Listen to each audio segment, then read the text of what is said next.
आज ज्ञानवापी और मथुरा पर चर्चा हुई, साथ ही कॉमन सिविल कोड पर प्रस्ताव पास हुआ है जिसमें कहा गया कॉमन सिविल कोड किसी भी सूरत में बर्दाश्त नहीं करेंगे और इस्लामी शरीयत में दखलंदाजी बर्दाश्त नहीं की जाएगी। मंदिर मस्जिद विवाद से अमन शांति को नुकसान हुआ है, तो यह बड़ी खबर है।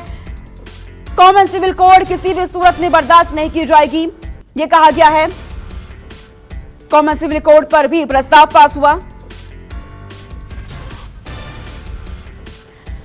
प्रभाकर मिश्रा हमारे सहयोगी मेरे साथ जुड़ गए हैं जानकारी के साथ। प्रभाकर, जानकारी दीजिएगा कि बैठक हुई है मंदिर मस्जिद विवाद को लेकर के, जिस तरीके से लगातार देश भर में हंगामा भी चल रहा है, इस पर अपडेट।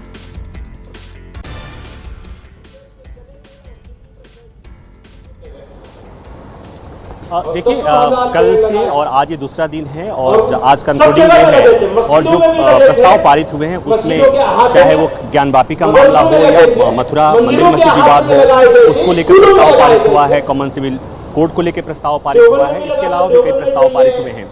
उसमें से जो मंदिर मस्जिद विवाद को लेकर जो प्रस्ताव पारित हुआ है उसमें बातें कही गई हैं कि एक तरह से कोशिश है दोनों समुदायों में विभाजन करने की एक कोशिश है। और उसमें ये भी बात कहा गया है कि सुप्रीम कोर्ट ने अपने फैसले में कहा था कि प्लेसेज ऑफ वर्शिप एक्ट का सम्मान होना चाहिए।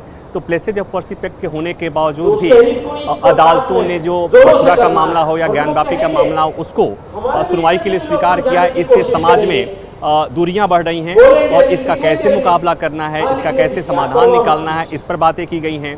बहुत स्ट्रॉन्ग मैसेज है कॉमन सिविल कोड को लेकर कि कॉमन सिविल कोड को किसी भी सूरत पर स्वीकार नहीं किया जाएगा। अभी अभी मदनी बोल रहे हैं और उन्होंने एक बात कही कि अगर इस्लाम मानने वाले लोग तय कर लेंगे तो इससे कोई अंतर नहीं पड़ता कि कोई कानून नया आ रहा है, कोई कानून क्या आ रहा है। तो मतलब ये कि संदेश साफ है कि प्लेसेज ऑफ वर्शिप एक्ट को जब तक इस समुदाय को विश्वास में नहीं लिया जाएगा तब तक इसे लागू करना बड़ा मुश्किल होगा। तो ये कुछ इस तरह के प्रस्ताव हैं, लेकिन जो बड़ी बातें हैं वो या कही गई, उस प्रस्ताव में ये भी बातें कही गई कि किस तरह से ये जो आरोप लगाया गया है कि किस तरह से मुस्लिमों के खिलाफ एक समेकित आवाज़ करने की कोशिश की जा रही है, प्रोपेगेंडा फैलाने की कोशिश हो रही है और उसको कैसे लड़ना है, इस शक्तियों से कैसे लड़ना है, इसकी बातें की गई हैं। उसमें ये भी कहा गया है कि सब्र से काम लेना है, नफरत का जवाब नफरत से नहीं देना है। ये कुछ बातें इस तरह की जा रही हैं। मैं अपने पीछे की तस्वीरें दिखाना चाहूँगा। सामने से मौलाना मदनी तकरीरें पढ़ रहे हैं और देश भर के आए हुए उलेमा यहाँ बैठे हुए आप देख सकते हैं।